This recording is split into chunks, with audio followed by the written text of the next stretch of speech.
Angle with x access पूछा है, मैंने डिवाइड एक्स पूछा है, बस खत्म, आंसर आ गया। हाँ भाई, क्वेश्चन नंबर मैंने आपको 5 भी दिया होगा, 5 नहीं दिया था क्या? उसके बाद कौन सा दिया था? सीधे 10। 1 मिनट मिला लेता हूं, मेरे पास जो 10 है। हाँ भाई, making acute angle, acute angle वाला ही है ना? हाँ भाई, हुआ क्या? कितने लोगों को याद है कि अगर कोई टेंजेंट एक्यूट एंगल बनाता तो उसका divide x positive greater than 0 है ना भाई? उसके बाद में आपको कौन सा दिया? हाँ भाई, all the points on this, याद है आपको? हुआ या नहीं हुआ? मैंने आपको ये क्वेश्चन कॉपी में करवा रखा है जिसमें ये कर्वेचर का लोकस पूछा है मैंने, लोकस। आपको याद होगा, अगर ये कर्वेचर, सुना एक सेकेंड, मान लो नहीं भी हुआ, मान लो आप भूल गए, कोई बात नहीं। कर्वेचर दिया है जिसमें tangent are parallel to x axis, अगर tangent is parallel to x axis तो उसका डिवाइड एक्स कितना होगा? 0। तो जैसे आप डिवाइड एक्स को 0 करोगे, आपका cos x by a is equal to -1 आ जाएगा। cos x बाई ए जहां पे -1 होता है वहां पे sin x बाई ए 0 होता है, तो put sin x by equal to 0, तो y square is equal to 4x हो जाएगा, और y square is equal to 4x will be a parabola. आपने ध्यान दिया मैंने क्या बोला? हाँ या ना? है ना? दोबारा बोलूं, जहां पे टेंजेंट एक्स एक्सिस के पैरेलल होगा वहां डिवाइड एक्स 0 होगा, जहां डिवाइड एक्स 0 होगा वहां cos x by a is equal to -1 है। देख ना, इस क्वेश्चन का जब तू डिवाइड एक्स निकालेगा ना, तो डिवाइड एक्स को 0 करते ही cos x by a is equal to -1 आ जाएगा। तो जहां cos x बाई ए -1 है वहां sin x बाई 0 होता है, तो इसी कर्वेचर में sin x बाई ए की जगह 0 रख दे, y square is equal to 4x रह जाएगा, विच इज अ पैराबोला। हाँ भाई, क्वेश्चन नंबर अगला कौन सा दिया था? 16। एक मिनट पहले मुझे 16 तक पहुंचने दो। क्वेश्चन नंबर 16 वाटर वाला ना? हाँ, ये गलती से मेरी तरफ से चला गया 16 नंबर। अभी नहीं हुआ तो भी कोई तकलीफ नहीं, हो गया तो भी वेरी गुड, है ना? आने वाले टाइम का क्वेश्चन है, गलत चला गया है ना? और कौन सा दिया था? Question number, tangent are parallel to x axis, हुआ या नहीं हुआ? अगर tangent is parallel to x axis तो डिवाइड एक्स इक्वल टू 0, बस इसमें डिवाइड एक्स को 0 रखना, y की वैल्यू +-2 आ जाएगी। डिवाइड एक्स को 0 पुट करते ही y की वैल्यू +-2 आ जाएगी, बस वो पॉइंट पुट करना, आंसर आ जाएगा। और कौन सा दिया था? Question number 19, number of values of C, हो गया। कर्व इसको टच करता है माने उसका डिवाइड एक्स, और ये, हाँ ये इसका टेंजेंट है, विकेश हो गया। हाँ भाई, इसके बाद कौन सा दिया? क्वेश्चन नंबर 20, ये हुआ या नहीं हुआ? कॉपी में क्वेश्चन कराया था, यही वाला क्वेश्चन मैंने कॉपी में कराया था। क्वेश्चन नंबर 20 मैंने कहा था बहुत अच्छा क्वेश्चन है। मैं एक मिनट ये भी बता देता हूं कि क्वेश्चन नंबर 20 हमारे टाइम में, मतलब ये पुरानी जब शीटें हुआ करती थी ना, तब ये 2-2, 3-3 बार हुआ करता था। मैं एक मिनट पक्का कर लेता हूं, आपको जरूर दोबारा दिखना चाहिए, बताऊं कहां दिखेगा? Question number 25 exercise 3। अगर ये हटा नहीं है तो क्वेश्चन नंबर 25 पीछे चला गया ना, एक्सरसाइज 3 क्या है क्वेश्चन? हाँ, ये 2T हो गया क्या? 2T वाला हो गया, इसका मतलब हाँ ये हो गया। क्वेश्चन नंबर 27-25 बन गया। देख लो फिर भी इसके आसपास कोई और क्वेश्चन ना हो। ये भी नहीं है, ये एक सेकेंड, क्योंकि इनका कोई भरोसा नहीं है कब। हाँ ठीक है, नहीं हटा लिया इन्होंने। हमारे टाइम में 2-2, 3-3 बार हुआ करता था, तो एक बच्चे की मौत हो जाती थी कि यहाँ पे नहीं तो वहां पूछ लेता था वो, ठीक है ना? एनीवे हो ही गया अब तो ये कॉपी में लिख लो, कॉपी, ताकि आप इसको दोबारा करो। मतलब ये कि अगर कराया हुआ क्वेश्चन दोबारा नहीं हो रहा ना, इसका मतलब ये है कि एक बार कॉपी जरूरत है दोबारा से रिवाइज करने की। एनीवे चलो आगे। सेकेंड एक्सरसाइज में भी कुछ दिया था। सेकेंड एक्सरसाइज में मैंने आपको क्वेश्चन नंबर 1, 1 मिनट, हाँ भाई बिल्कुल मिला लेते हैं। क्वेश्चन नंबर 1 है, हाँ बिल्कुल देखिए तो सही। क्वेश्चन नंबर 1 कहता है कि a/x² + b/y² is equal to 1 अपने को दे रखा है कोई कर्व, ठीक है ना? Tangent at any point on this curve is proportionate to question mark वगैरह वगैरह। एनीवे, इसके किसी पॉइंट की बात करता हूं मैं, अपनी तरफ से पॉइंट मान लेता हूं। लाइट पॉइंट अपने आप में क्या मान लें? x1 y1 मान लूं। हाँ भाई, मैं सबसे पहले टेंजेंट की इक्वेशन निकालने के लिए डिवाइड एक्स निकालूंगा। भाई सबसे पहले क्या करेंगे? डिवाइड एक्स निकालेंगे। अगर मैं इसका डिवाइड एक्स पर दिमाग लगाता हूं तो इसका डिवाइड एक्स का हो जाएगा -2a/x³ और यहां हो जाएगा माइनस का 2b अपॉन वाई क्यूब, और y का बराबर 0, 2 हटा दो, ये वाली पार्टी उधर उचका देते हैं, तो माइनस का b upon y cube dy by d x is equal to में हो जाएगा a अपॉन एक्स क्यूब हो जाएगा। फाइनली मेरे लिए dy बाई एक्स की फाइनल वैल्यू आ रही है माइनस a बाई बी और y cube divide by x cube, यही आ रही है ना भाई। ये आपकी किसकी वैल्यू आ गई? dy बाई एक्स की। अगर ये dy बाई एक्स की वैल्यू आ गई तो व्हाट आई नीड, मेरे को इक्वेशन ऑफ टेंजेंट की जरूरत है, तब मैं कोई भी बात कहूंगा। इक्वेशन ऑफ टेंजेंट बनाने के लिए y minus Y one equal to में minus a by B into में y1 का क्यूब अपॉन x1 का क्यूब इंटू में x माइनस x1, यही होगा। अच्छा, व्हाट बेस्ट, क्या क्या अपने कर सकते हैं। देखो देखो, ये तो इक्वेशन ऑफ टेंजेंट आ गई। अब ये अगर इक्वेशन ऑफ टेंजेंट है, सुना जरा, ये सपोज इक्वेशन ऑफ टेंजेंट है। अरे टेंजेंट क्या होता है? लाइन ही तो होती है। तो ये कोई लाइन है, अगर ये लाइन है तो मेरे को ये पता होना चाहिए ना एक्स इंटरसेप्ट क्या होता है। एक्स इंटरसेप्ट ये डिस्टेंस होता है, दिख रहा है आपको? ये डिस्टेंस एक्स इंटरसेप्ट होता है। अगर ये डिस्टेंस एक्स इंटरसेप्ट होता है तो मुझे बस ये पॉइंट पता चल जाए।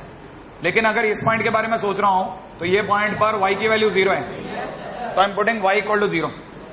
अगर मैं y की जगह 0 पुट कर देता हूं तो मेरा x का जो भी वैल्यू आएगा मेरा एक्स इंटरसेप्ट हो जाएगा। तो मैं क्या कर रहा हूं, इस पूरे पार्टी को उठा करके इधर लगा देता हूं। ये तो 0 हो गया, ये हो जाएगा माइनस का y1 multiplied by minus b by a into में x1 का क्यूब अपॉन y1 का cube is equal to x minus x1, यही होगा। माइनस माइनस प्लस हो जाएगा, y1 से y1 का स्क्वायर हो जाएगा, और मेरे पास x की वैल्यू फाइनली क्या आ जाएगी, मेरे पास x की वैल्यू आ जाएगी b अपॉन ए इंटू में x1 का क्यूब अपॉन y1 का स्क्वायर प्लस x1, यही आएगी, है ना भाई। अब ये जो भी मेरे पास वैल्यू आई है, ये मेरे पास x की वैल्यू आई है, राइट है। हाँ, अब क्वेश्चन के अंदर ऑप्शन देखो, आपका ऑप्शन मिला, आप क्या अपने को ऑप्शन मिलाना है, कोई सोचे आप जरा क्या क्या कर सकते हैं। हाँ, क्या अपने को जो भी दे रखे हैं, ऑप्शन नंबर 1 है square of the abscissa, square of abscissa of the point of tangency.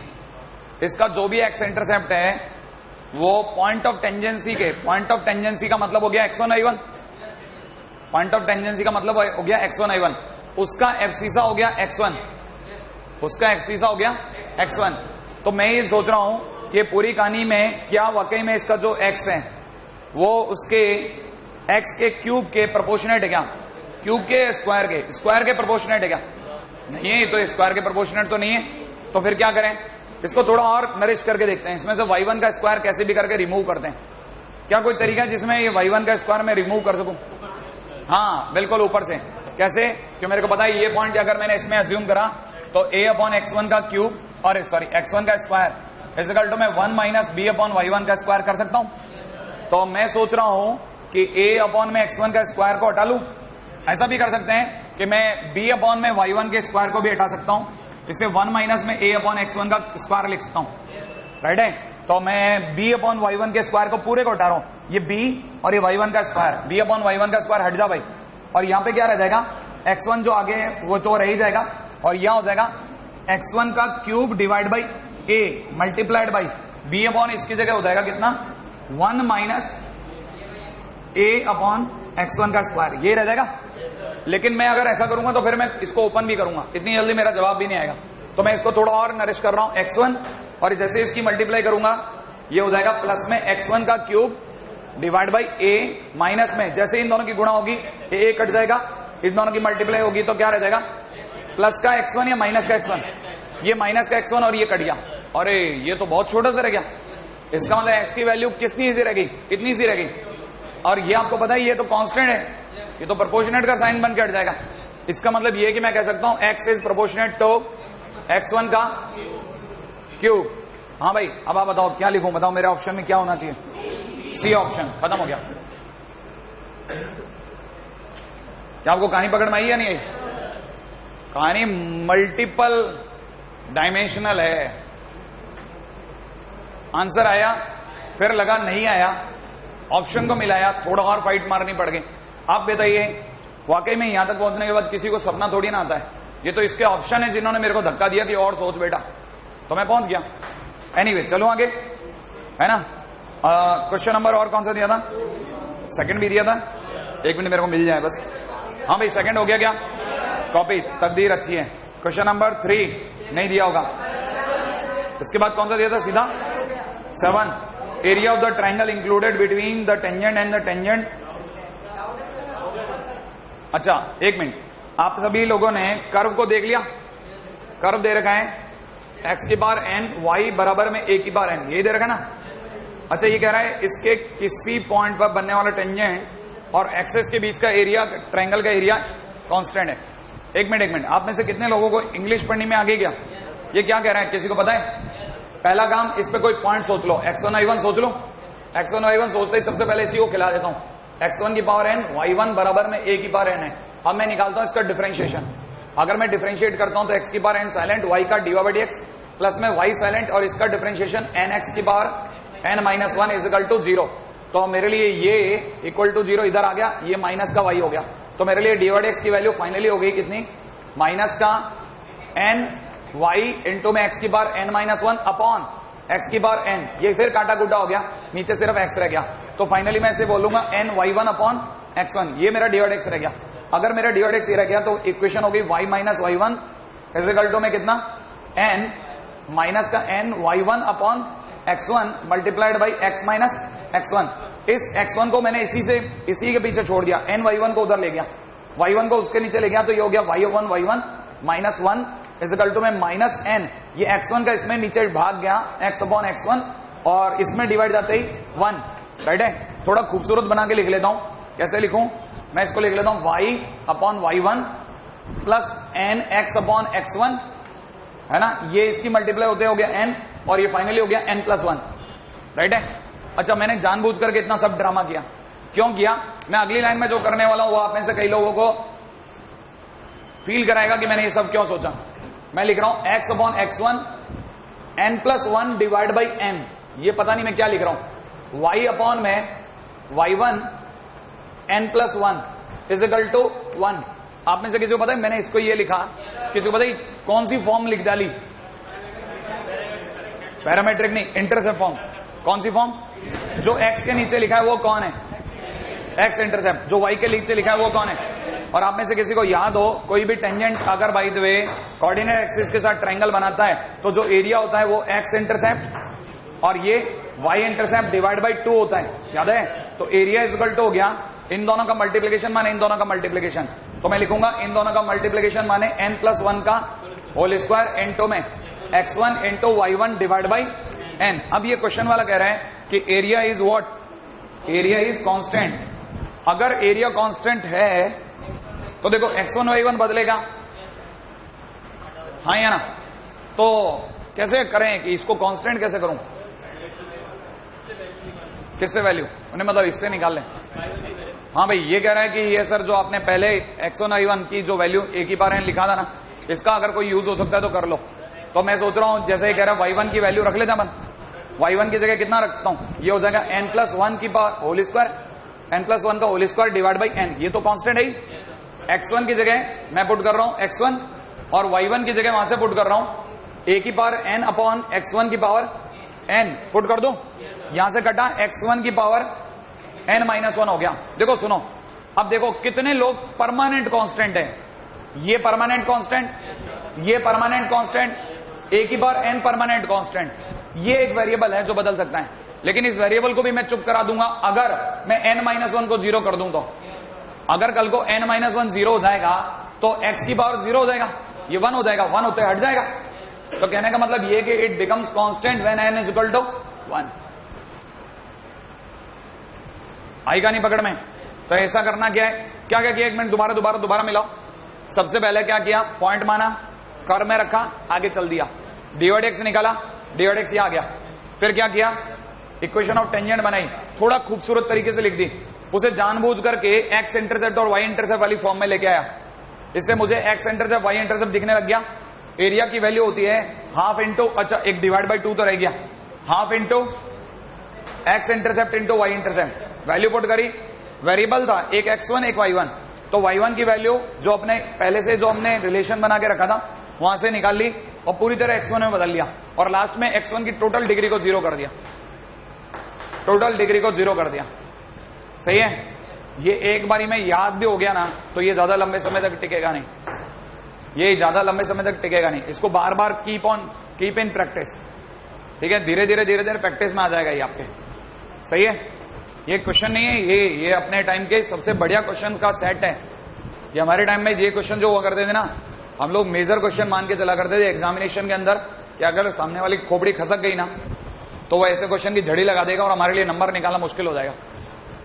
तो हम लोग मतलब मेहनत किया करते थे, हाफ ईयरली के अंदर रट लिया करते थे, एक एक बार, चार चार बार, पांच पांच बार याद कर लिया करते थे क्वेश्चन का क्वेश्चन, पूरा क्वेश्चन एज इट इज। फिर क्या होता था, 2 क्वेश्चन करते ही अकल आ जाती थी कि साला होना जाना तो कुछ है नहीं, हर बार ऐसी इक्वेशन बनेगी, एक्स इंटरसेप्ट वाई इंटरसेप्ट आएगा, फिर एक वेरिएबल होगा और उसकी डिग्री 0 कर देनी है। तो याद करके जाया करते थे क्या कि टेंजेंट की equation, intercept form, area, degree equal to 0, that's it. तो दोस्त लोग जब भी आपस में रिवाइज किया करते थे ना, तो ऐसे रिवाइज करते थे, आपस में बात करते करते, तेरे को याद है ना क्या करना है इसमें, बस याद हो गया मेथड। ऐसा धीरे धीरे कॉन्क्रीट बेस बन गया। चलें आगे, नेक्स्ट पॉइंट पे आ जाऊं। अब इसके बाद 9, क्वेश्चन नंबर 9, एक ही बचा है ना। हाँ भाई, ये अच्छा है, अपना नक्की हो रहा है, जो काम होना है हो हुआ जाए। हाँ भाई, line is perpendicular to x axis, हो गया या नहीं हुआ, divide x is equal to 1/0, कर लिया बेटा। चलो अब अपना काम डन है। अच्छा, वो जो एक्सरसाइज 3 के दिए थे, लेवल 2 में भी दे दिया था क्या, मल्टीपल चॉइस। एक्सरसाइज 3 में पहले 3,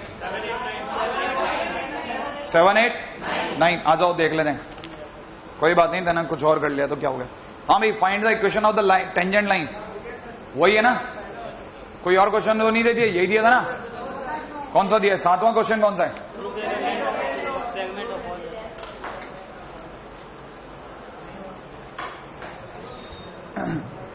हाँ भाई ला दो।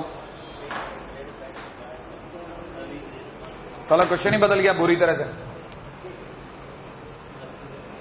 एक्सरसाइज 3 तो झकझोड़ दी इसने। हाँ भाई, क्वेश्चन क्या कहता है, कर्वेचर बहुत प्यारा दिया है, एक्स की पावर 2/3, वाई की पावर 2/3 बराबर ए की पावर 2/3, ठीक है।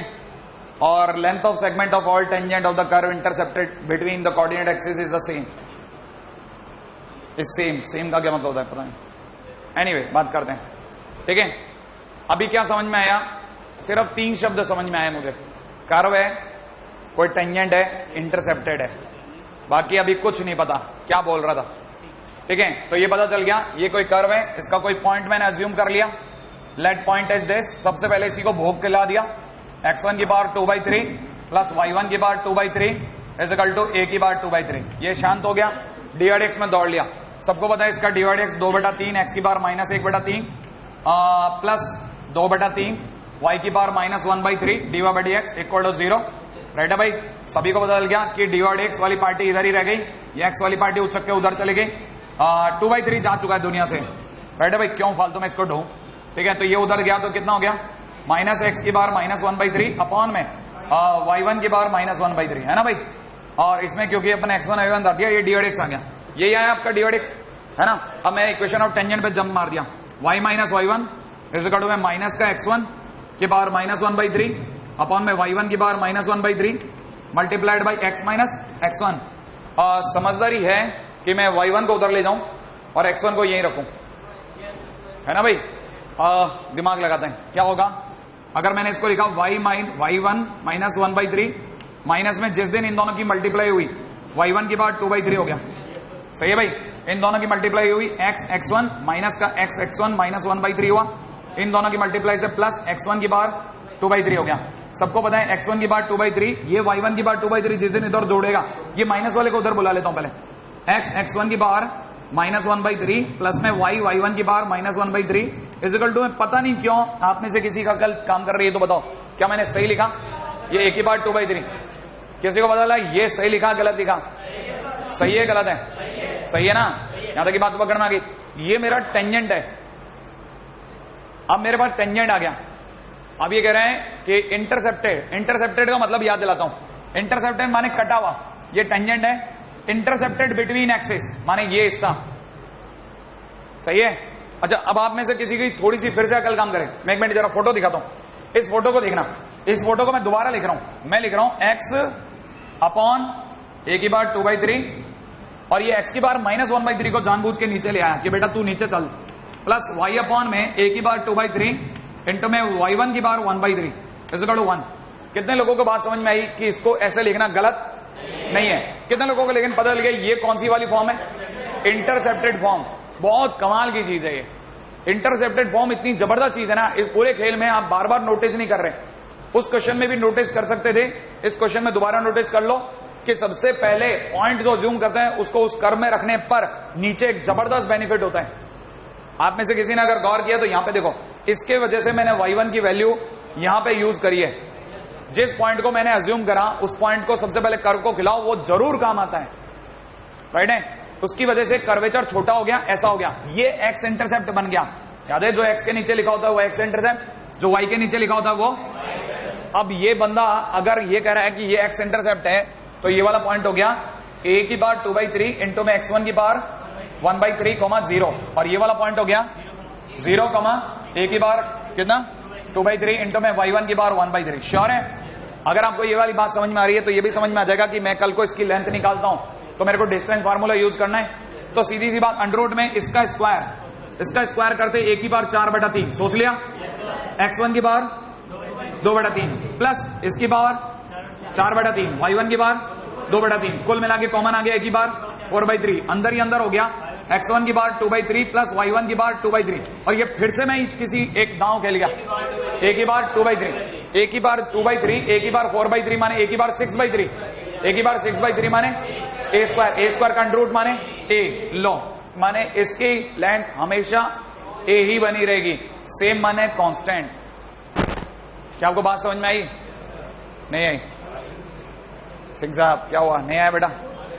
ये बहुत जबरदस्त गेम है, नोटिस करके रखना, बार बार अपना बैटरी बैकअप मार के वापस यहीं रख लेना, कुछ भी प्रॉब्लम हो मेरे को बता देना, है ना? कहानी पकड़ में आ गई? ये जैसे ये कर्वेचर होते हैं ना, ऐसे वाले कर्व जिनमें ये डिग्री सेम होती है, ठीक है ना, उनके लिए बोला जाता है कि वो कर्व ऐसे हैं x की बार m प्लस y की बार m बराबर a की बार m, राइट है? उनके लिए अगर पॉइंट अगर x1 y1 है ना, तो x1 y1 पर बनने वाला जो इक्वेशन ऑफ टेंजेंट होता है ना, हम लोग शॉर्ट ट्रिक से निकाला करते थे अपने टाइम में, पूरा डिवाइडेक्स वगैरह कुछ नहीं करते थे। ये जैसे मैं तो यहाँ पे पहुंचा ना, यहां से यहां तक नहीं, यहां से यहां तक नहीं, कहां तक, यहां तक पहुंचने में मेरे को जो टाइम लगा, मैं ये सब नहीं किया करते थे। हमारे टाइम में हम लोग शॉर्ट ट्रिक लगाए, खट से नहीं यहां पहुंचे, आइडिया लग जाया करता था। और वो शॉर्ट ट्रिक क्या हुआ करती थी, x अपॉन x1 की power 1 - m plus y upon y1 की पावर 1 - m इक्वल टू में a की पावर m। बस ट्राई कर लेता हूं, मैं भूल गया हूं तो मिला लूं। देखो x अपॉन x1 की पावर 1 माइनस कितना है 2/3, 1 - 2/3 बोले तो 1/3, तो x1 की पावर 1/3 है। देखो आप ये नीचे देखो, इसे फील करो आप, y अपॉन y1 की power 1/3 is equal to a की पावर 2/3। पहुंचे कि नहीं पहुंचे? नहीं आया? अब ऐसा कोई भी कर्वेचर है, जैसे सपोज करो x square plus y square बराबर a स्क्वायर, सर्कल के अंदर हमारे बहुत काम आता था, खट्टे से नहीं, मतलब दूसरा वाला सोच ही नहीं पाता था। उससे पहले तो ईओटी बताते थे, लो पहले ईओटी उठाओ, डीओडेक्स का क्या करोगे आप, ठीक है? और ये क्या हुआ करता था, ये भी कुछ नहीं था, ये हमारी बुक का एक क्वेश्चन था, उसका हमने आंसर याद कर लिया था, ठीक है? बस उसका रिसाइकल करते रहते थे, घर घर खोपड़ी, क्योंकि समय बचाना है।